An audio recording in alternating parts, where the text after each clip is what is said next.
Então, gente, pra quem não me conhece, nunca me viu, nunca ouviu falar, imitando a Nilda Santiago, créditos. Meu nome é Marcela, eu tenho 19 anos e eu sou estudante de farmácia na Universidade Federal do Maranhão. Ah, mas ninguém liga. Então, é o seguinte, se você não quiser assistir, eu nem falei o assunto do vídeo ainda, né? Então, eu tenho transtorno bipolar. E aí é o seguinte, eu acho que aqui no YouTube tem muito pouco conteúdo da vida de pessoas com esses problemas, tipo, problemas cotidianos, atividades cotidianas, atividades acadêmicas, relacionamentos, etc. Daí eu achei interessante trazer esse conteúdo pra cá e mostrar como é a vida de um bipolar disorder pra vocês e como é a minha vida acadêmica, como é o meu relacionamento com as pessoas. E como é que eu faço as minhas atividades cotidianas, como essa doença me afeta, como foi meu diagnóstico, como é meu tratamento, enfim, essas paradas todas, vocês já entenderam, né? Então, mais ou menos em 2016, assim, desde criança, eu era considerado um ser humano normal, assim, sem muitos problemas alarmantes. E aí, em 2016, eu comecei a apresentar uns comportamentos muito esquisitos. Assim, eu sempre fui uma boa aluna. Eu estudava no colégio militar da polícia aqui em São Luís do Maranhão. E aí eu comecei a apresentar uns comportamentos muito estranhos. Sempre fui boa aluna, sempre ganhei muitos prêmios na época da escola. Inclusive em 2016 foi meu ápice do ápice. Só que aí, né, começaram a acontecer umas coisas estranhas. Tipo, eu começar a dormir a maior parte do tempo. Perder os interesses nas atividades escolares, as notas começaram a despencar, assim, 2017 foi o declínio total, a partir de 2017, ó, 2018, 2019, 2020 é só declínio. Aí o que aconteceu?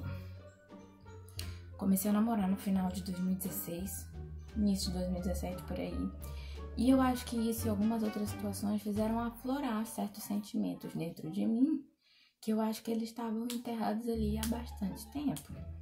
E aí, esses comportamentos começaram a piorar. Eu comecei a perder completamente o interesse pelas atividades cotidianas e pelas minhas atividades acadêmicas, que eu era apaixonada. Eu amava estudar, na verdade eu amo estudar, mas depende muito do momento que eu tô. Se é um período assintomático, se é um período de muitos sintomas, seja pra hipomania, mania ou depressão bipolar, depende muito. E aí eu perdi completamente o interesse nessas coisas, e até chegar ao ponto de que eu não conseguia mais nem ir pra escola. E eu comecei a ficar muito sensível também. Eu me lembro que eu chegava da escola mais ou menos 7h30 da noite, 8 horas eu já tava deitada na minha cama chorando que nem uma condenada. Muitas vezes eu nem sabia o motivo pelo qual eu tava chorando.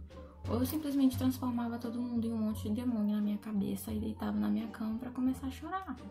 Daí eu chorava até dormir. Aí até que chegou uma hora que eu cheguei pro meu namorado e decidi contar pra ele, porque era a única pessoa que eu sentia que poderia me entender, ou que pelo menos não ia me julgar. Daí eu cheguei pra ele e disse assim: Kevin, eu acho que tem alguma coisa errada comigo. Aí a gente tinha o quê? 5 meses de namoro nessa época. É bem complicado chegar numa pessoa e dizer essas coisas, porque nem todo mundo sabe lidar, né? Porque nem todo mundo sente e tal. Muita gente nem entende, acho que é frescura. Mas ele não me julgou. E aí ele percebeu com o passar do tempo que isso foi piorando muito desde que eu tinha contado pra ele. Até que chegou uma hora que a gente decidiu, junto com a minha família, que não me apoiou muito no início. Eles diziam que era frescura, que era não sei o quê. E aí, tá, mas até depois eu conto o resto desses babados pra vocês. Até que eu consegui ir no psicólogo.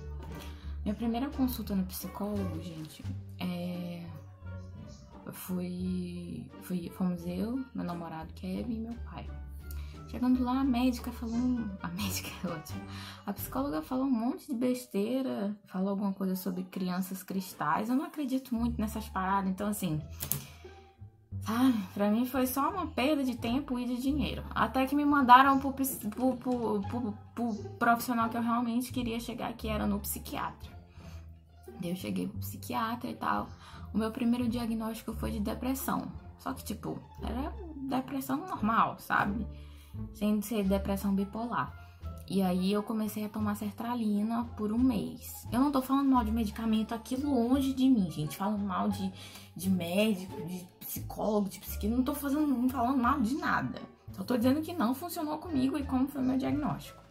Então é o seguinte. Desculpa. Aí eu cheguei lá e ele me deu esse diagnóstico. Comecei a tomar sertralina por um mês pra ver se eu conseguia voltar às minhas atividades normais ou pelo menos continuar indo pra escola. Não deu certo, nem um pouco. Na verdade, piorou e muito. Tipo, eu não queria nem aparecer na escola, não queria levantar da minha cama pra nada. Eu passava dias e dias assim, deitada, e era o único estado da minha vida que eu queria ficar. Deitada, sem fazer nada, sem ninguém perto de mim, entendeu? Passei esse mês tomando sertralina e quando foi mais ou menos no final do mês, eu decidi que pra não perder meu ano na escola, eu teria que pelo menos apresentar um laudo e começar a fazer atividade em casa, pelo menos eu não perder meu terceiro ano, né? Estragar meu histórico inteiro, enfim, porque eu tinha notas boas até aquele momento, até mais ou menos o meio do ano. Tinha notas muito boas, depois daí começou a cair tudo uma vez, porque eu nem conseguia mais ir pra escola, quem dirá fazer atividade avaliativa. E eu contei pro meu pai, e aí eu voltei no psiquiatra de novo pra contar o que tinha acontecido, e saí de lá e fui dar com outro psiquiatra. Dessa vez é o psiquiatra que cuida do meu tio. Eu não vou dar muitos detalhes, mas eu tenho um tio de primeiro grau que ele tem esquizofrenia. E aí esse psiquiatra cuida do meu tio e ele também cuida da minha avó. Minha avó tem transtorno bipolar também. Ela diz que é depressão, mas a gente sabe que é transtorno bipolar também. Porque baseado em evidências mesmo, estados de hipomania, estados de mania, estados depressivos, a minha avó sempre oscilou muito durante toda a vida dela. Então, baseado nessas evidências, a gente consegue afirmar que ela tem transtorno bipolar. E aí... Eu também tenho. Essa genética boa. E aí... eu fui pra esse outro psiquiatra, fui ter uma consulta com ele e o cara me deu esse diagnóstico. E foi, assim, uma pessoa que eu agradeço muito por ter aparecido na minha vida. Eu sou muito grata a ele por tudo, porque até hoje ele que me acompanha, ele que me recebe no consultório dele todas as vezes e conversa. E celular de pobre é assim mesmo, né, com a memória. Eu não sei quantas vezes eu disse vocês prestem atenção nesses vícios de linguagem, isso me dá um ódio, mas eu tô fazendo aqui agora, mordendo minha língua. O que acontece? Ele que me recebe no consultório dele, ele que cuida de todas as minhas medicações e me ensina também a administrar cada uma delas. Ele me ensina muita coisa sobre o meu problema. Ele é muito, muito, muito paciente comigo e com meu tio e com minha avó. E eu agradeço muito, muito, muito por essa pessoa ter aparecido na minha vida. Um beijo, Reginaldo, se ele chegar a ver isso algum dia na vida dele. Eu sou muito apaixonada por esse homem, gente. Muito, muito, muito, muito. E aí ele me passou 2 outras medicações, que foram o Ketros, de 25mg, e o Depakote ER, de 250mg. Esses medicamentos, com o passar do tempo, mais ou menos com um mês e meio, eu já senti uma diferença muito gritante.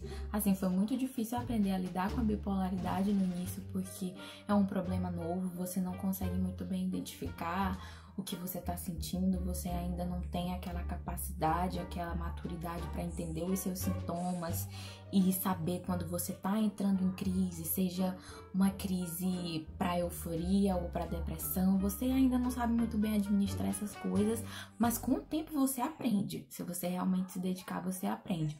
E eu sou uma pessoa, graças a este ser humano maravilhoso chamado Reginaldo, que sou muito regrada com isso. Eu gosto muito de prestar atenção no meu próprio corpo, nas minhas próprias sensações, nos meus sentimentos, nos meus pensamentos, nos meus comportamentos.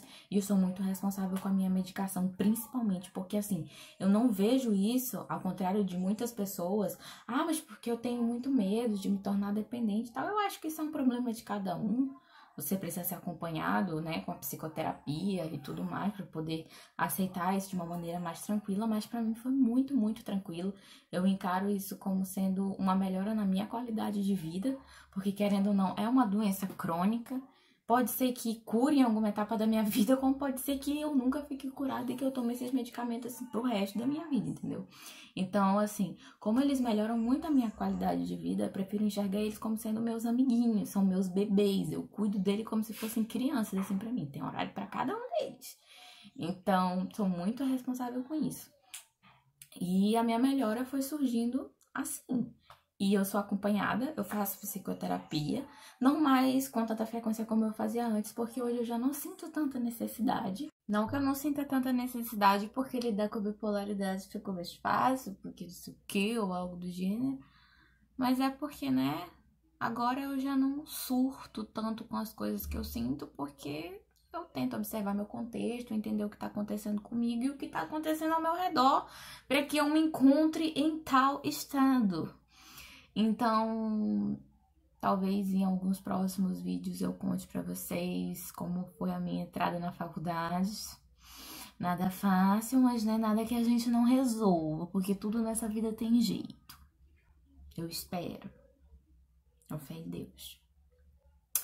E vou contando outras paradas aí pra vocês, tipo, como que é lá na facu, como que é minhas notas, como que é o respaldo lá da universidade com as pessoas assim, como que é o acompanhamento psicopedagógico, como que são as tretas, tanto com professores como com colegas de classe, não é mesmo? Como que é meu relacionamento e tal, como que é a reação dos remédios que eu tomo. Essas paradas tudo a gente vai conversando mais pra frente, tá bom? Um beijo da tia.